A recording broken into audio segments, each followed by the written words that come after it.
Ryan McCarthy is with us. How are you, my friend? And there he is, the Yep. international Irish Italiano espresso McCoffee, super villain extraordinaire. What's brewing today, Ryan? Crystal Light?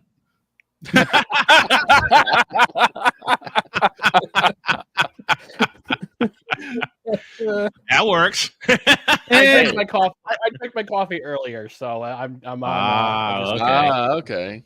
All right. Yeah, staying hydrated. That's all you gotta do. Same here. I had my coffee earlier as well. I'm probably going to go get another round here in a moment. All right, what you got for us, man? All right, guys. 4 more sleeps until the Arena Football League comes back. Yes. Yes, indeed. Yes. Bring back the AFL, please. And yeah, it's being brought back. It's being brought back, and Albany Firebirds. I'll be there for kickoff this Saturday. It's a weird weekend for me because I feel like I'm going to be sleeping at the MVP Arena because Saturday night Albany Firebirds kick off at 8 p.m. It's an 8 p.m. game because the NFL Network is picking it up. Yeah, they're playing it right after the draft ends. Mm-hmm. Then Sunday afternoon at 3. The Albany Firewolves are hosting a playoff game for the first time ever in the National Lacrosse League. So it's a single elimination quarterfinal round. They got to win this game to move on to the best of 3 in the semifinals. So I'll be pretty much there. I'll be bringing a sleeping bag and an air mattress. So I'll be sleeping overnight, or I'll be treating myself to a nice hotel room. So we'll see. I'll be honest. I think it's apropos that the new AFL team for Albany is the Firebirds. It had to be. It had to be. After what happened with Antonio Clown, we have memory hold Antonio Brown and the Albany Empire, the 2023 season. We've memory hold it. We've forgotten it. It's over. Well, I'm saying, it's like good. We talk Black about Firebird. Yes, like I said, we talk about the Firebird, the Phoenix. They rise from the ashes. We know that. And boy, you guys need it after the Clown destroyed the Empire. Yeah, it's a much different vibe for sure. Because now it's local. It's all local ownership. There's no Antonio Browns allowed. We put up the sign. It says no Antonio Browns allowed. No clowns allowed. No clowns allowed. No clowns allowed. No, I can see that sign from here. It's that bright. Oh man. I'm glad. I have a question for the supervillain. Uh-oh. With the draft coming down, what do you think is number 1 for the Jets to grab? Somehow I knew this question would pop up. I knew one of you was going to ask that question, and I wish I had an answer for you because they have options. Honestly, they have options because okay, that's fair. There's rumors that the Jets are high on Marvin Harrison Jr. Mm-hmm. I mean, pretty much everybody is. Really? Yeah, everybody wants Marvin Harrison Jr. And from what I understand, the Arizona Cardinals at 4 have said we'll be shopping. We'll be shopping that pick if we need to. Okay. So if Joe Douglas is crazy enough to do it, the hell are they doing that for? They need everything. Because they were shopping at pick last year. Remember what happened with Texans? True. They traded up to get Will Anderson and sent their first 2 picks, their pick from this last year and their pick for this year over to Arizona. So I think Arizona's shopping. I think Arizona's stockpiling picks for the future. So they're shopping again. I think they're shopping again. But they also have the option to trade down. If they don't like if the guys who they think they can get at 10, whether it be Roma Dunze or Troy, I can't remember his last name, but I know it's Polynesian, the left tackle from Washington, or if Joe Alt isn't there at 10, or if they somehow leapfrog Tennessee, who's probably going to get him, if they can't leapfrog him to get him, I see them trading down because they need a second round pick. They dealt that second round pick to Green Bay for the Aaron Rodgers trade. So I can see them doing that.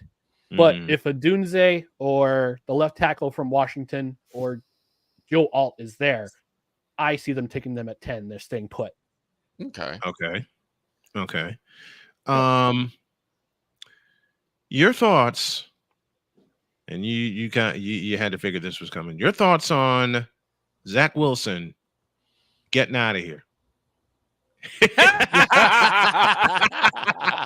That tells the tale.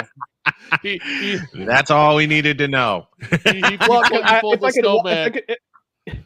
I could wax a little bit more poetic on this, this just tells the tale of the franchise with quarterbacks they draft. They're snake bitten, with the exception of probably 4 that I could think of off the top of my head who have been successful with the franchise. Joe Namath, obviously. Ken O'Brien turned out to be pretty good.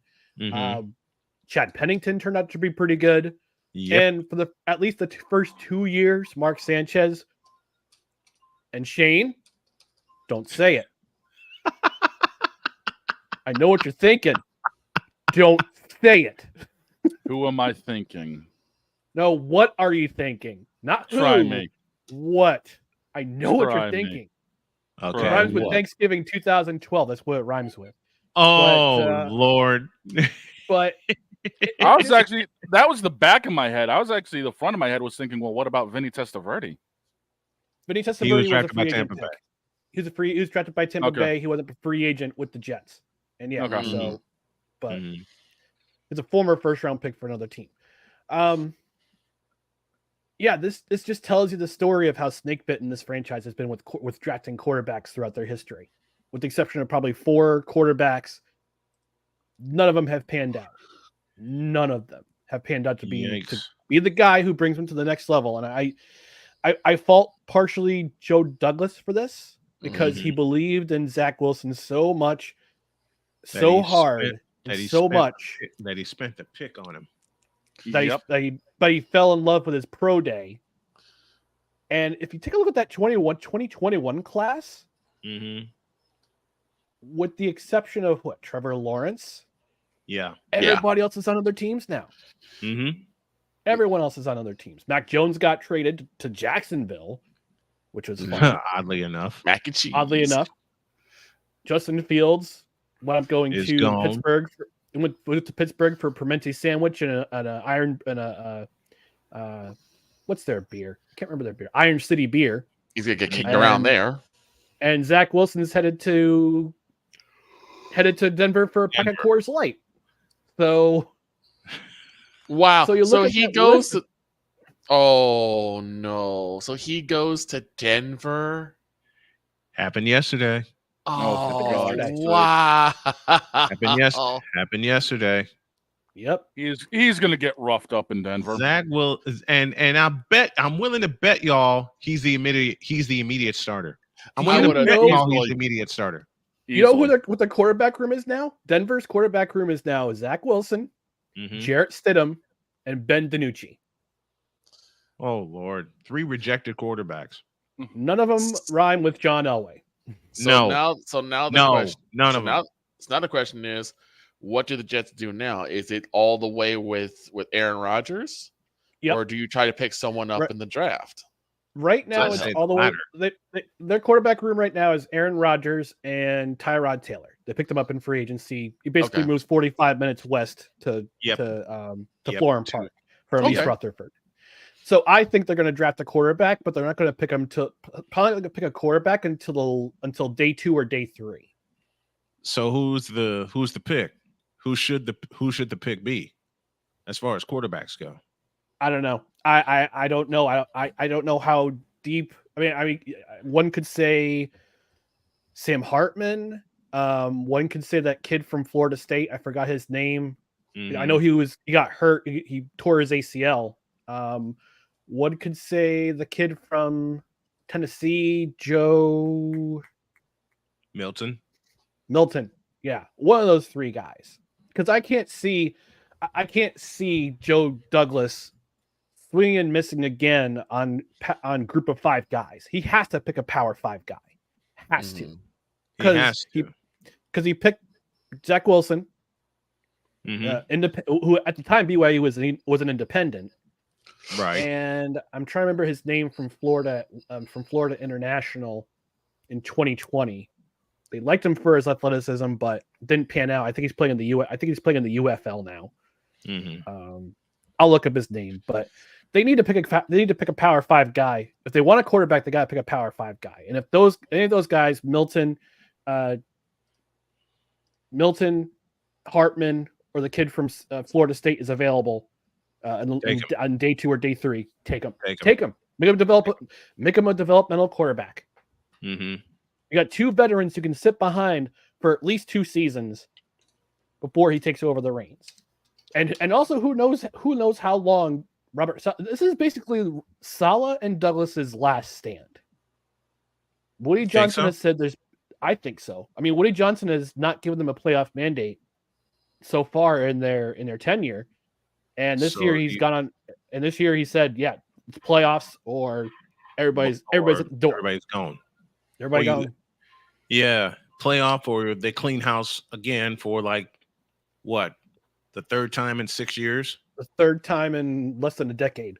Or a decade, yeah.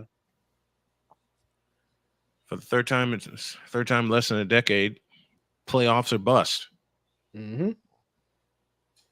And if it turns out that way, and I'm hoping it's not, I want to see the Jets get back in the playoffs. I do. Me too. But I think the AFC East is wide open, honestly. I do too. Except for my neck of the woods, we're screwed. You said it, not me. I'm being real here, damn it. I'm being real, damn it. We talked about it yesterday. Yeah. We got an idiot owner. We talked about it yesterday that the Patriots already have the guy at quarterback that they need. And his name is Nathan Rourke. Yeah, but you really think Kraft is going to start Rourke? Nope. No. Jared Mayo under direction of Robert Kraft is not going to start Nathan Rourke. Under the hand of Robert Kraft. Mac and cheese. Jared Mayo is not going to start Nathan Rourke, although that is your solution. The correct answer. Right now, that is your guy. Right now, that is your guy. Nathan Rourke is the solution for the Patriots at quarterback. The question is, and we asked this yesterday, will he see the field? My answer is no. So my question will be, how many games before they get this right? We know they're not going to start him. I will tell you this right now. How many seasons until they get it right? You took the thought out of my head. It's going to be at least 2. It's going to be at least 2 seasons. Don't be sorry, dude. I'm real about it. Trust me. I don't think Nathan Rourke should stay if he doesn't at least get 1 game out of the season. He should shop somewhere else. Well, he should have gotten a game in Jacksonville, but then we saw the quick development of Trevor Lawrence. So Nathan Rourke was out anyway because Trevor Lawrence turned out to be him for the time being. Yeah, and unfortunately, we have the idiot known as Jacoby Brissett more than likely starting. And it shouldn't be Brissett. Sorry, Brissett should be the number 3 quarterback in that room. Ryan, don't be sorry, dude. I'm already looking at this season as a chalked up loss. And I expressed this thought, and we talked about it yesterday when we previewed the East divisions. Tua Tagovailoa, the Dolphins should draft a quarterback. They have to. They ain't gonna. I know they're not. What they're gonna do? No, because Tua is Mike McDaniel's boy. He's gonna throw the bag at him in the next season. They're gonna throw the bag at him, and they're gonna regret everything because they'll have they'll have 3 guys making a ton of money, and their salary cap: Tyreek Hill, Brandon Chubb, Tua Tagovailoa. And the problem with Tua is he's been getting his brain rocked with these concussions. 3 of them in 14 weeks. Well, we've seen what's happened to the Dolphins. They've lost key guys on their defense. Wilkins went to Las Vegas. Wilkins went to Las Vegas. He's one of their best interior linemen. And during this past season, 3/4 of their offensive line, or 3/5 of their offensive line, went down with injury and never came back. Yep. And we're talking about serious injuries here, because how many times have we said that you need an offensive line to make it? With doggone near every team that we talk about. We say at least once during this segment. That's what we do. Yep. Look, I'm a Parcells guy. You build it from the inside out. Yep. Both from the line out. both on both sides of the ball. All the great coaches built from the inside out. All the great coaches: Tom Landry, Jimmy Johnson, Bill Parcells, Bill Walsh. Inside out. Mike Ditka did the same thing. Did the same thing. Because Ditka had his offensive line for 10 seasons, and the day that offensive line finally broke up was the day he retired. Yep. I thought he was let go. They call Either it way. retirement. Either way, they stupidly let him go. They retired him. They told him to retire. They go, we'll retire. We'll fire him. But they let him go. They let him. They did actually want him doing both. They let him go, and they told him to retire. Point being, the line broke up after that point. Yep. And they stayed, like I said, they stayed together and stayed healthy for 10 years. The Giants did it. They had their line for at least 10 years. 49ers did it for at least 10 years. The only difference with Frisco, they interchanged Bubba Paris with Steve Wallace. Right. Because when Steve Wallace came in, he was a special teamer out of Auburn. And then he earned a spot on the offensive line because he was 3 years younger than Bubba Paris. That's the only difference. Hey, how about early in the Patriot dynasty? Look at our front line. Yep. They stayed together for the longest time early on. 7 years. 7 years they stayed together. But it's like Ryan said, you build from the offensive line out. Yep. Honestly, that's where you got to build it both ways on the ball. Yeah, because that's your shield. That's your protection. You want to start off with that first before you do anything else. We've seen with the Bears. Yep. We don't. I always said we don't. I personally will never know what Justin Fields could do with the Bears because their offensive line was so porous. And it's going to continue to be. Yes. It's going to continue to be porous. And Caleb Williams is going to have no difference. Be no different for him. No protection whatsoever. Nope. For Caleb Williams, because they're can I say childish?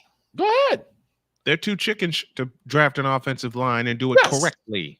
Yep, not wrong. And to borrow from Ryan McCarthy, who said it so many times on this program, look who's in charge. I really haven't seen a good offensive line in the Bears since the Olin Kreutz days. The Hawaiian heartthrob, Olin Kreutz. My question is, when the hell did ownership in the NFL in general become so much stupider? Jerry Jones started that. I was going to say, look at the elderly. It depends. It depends on the owner, because some owners will basically keep their team ownership as a mantelpiece. Hello, Carolina Panthers. Yes. Quit throwing drinks. Quit throwing drinks and let the people do their job. Yeah, to a point, Woody Johnson, and to a point, Dean Spanos. Those teams will skip you, Spanos. Those teams will continue to struggle because their ownership keeps those teams just as a talking point at their rich people parties. Yep, the tea parties that I talk about with Virginia McCaskey. Because like you look at the mantles. You look at the mantle of morons. Time.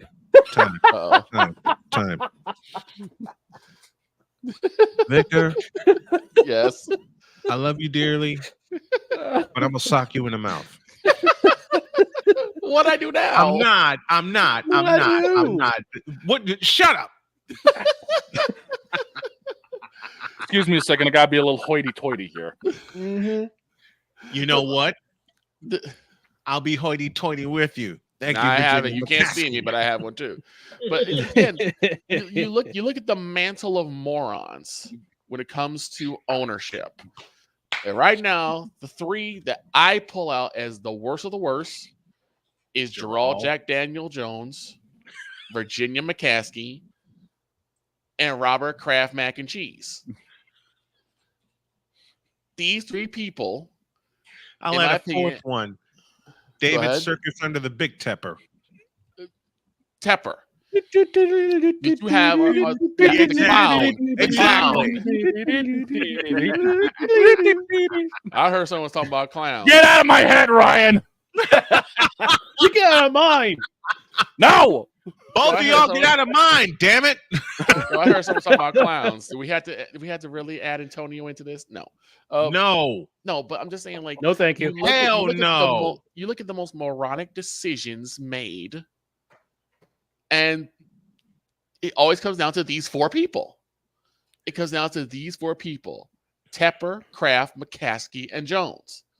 They make the most moronic decisions and are so godsmacked. They're so surprised when nothing works. I don't get it. Shut up, Oh, Brian. my. Shut up, Brian. Shut up, Brian. Shut up, Brian. I don't understand. Shut up, Brian. Shut up, Brian. It's too easy. Shut up. It is too easy. That's what she said. That's what she said. Exactly. I've never seen. We have gone off the rails. I think we killed Shane again.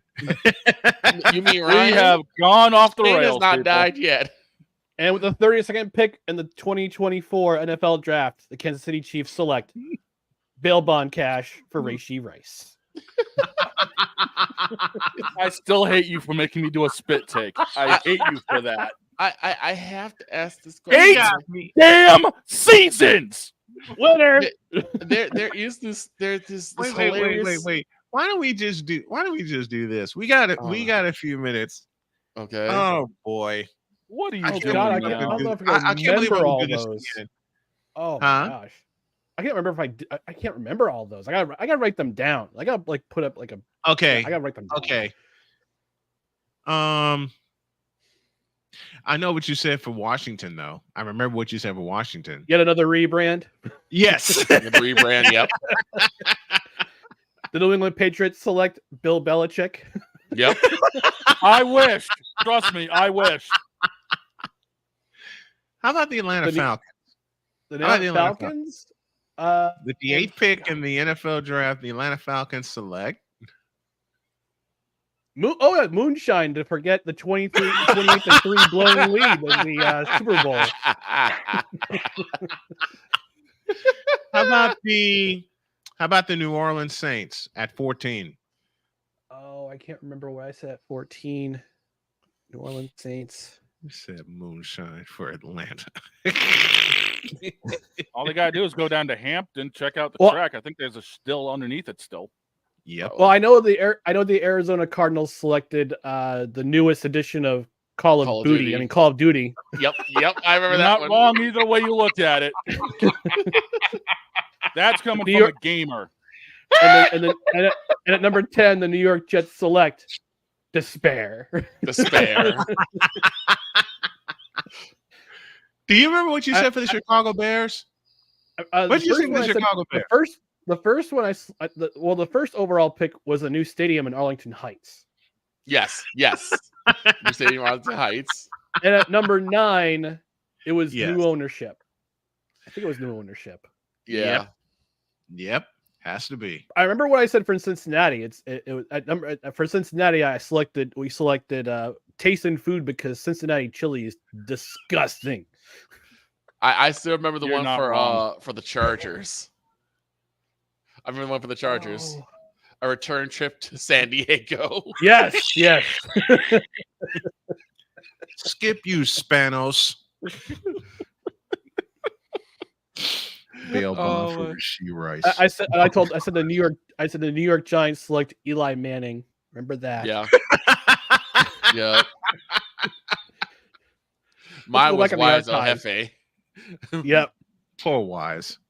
What did you say for the 49ers? What did you say for the 49ers? Oh, I said for the 49ers a redo of the blocked extra point in the Super Bowl.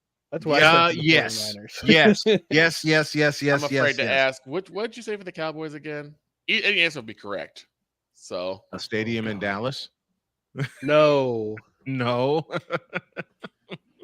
Well, I was gonna say. Well, I think did I say extra salt on Gerald Jones with McMuffin? Maybe. I got Snowman doing a spit take. Any of them would be correct. Mine was Jesus. The Cowboys like Jesus. That was my selection. Snowman's dead. Quit! Damn it!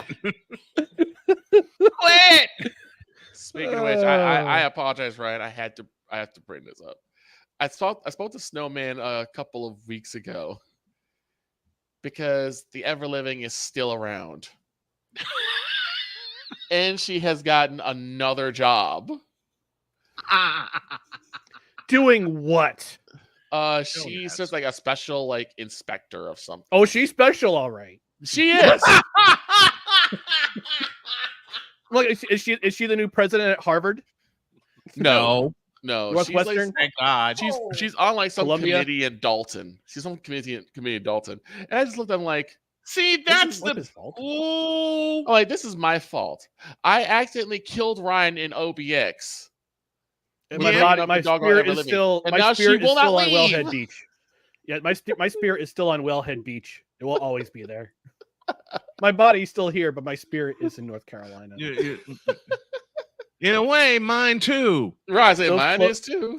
Still floating over Wellhead Beach, North Carolina. Like I Banks said, in North in a Carolina. In a way, mine too. In a way, mine Good too. grief. Oh, And that. God, you guys.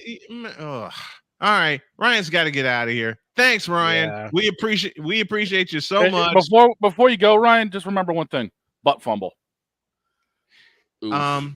Shane, before we continue, you remember 17 seconds. Huh? I'll explain in a minute. Thanks, Ryan.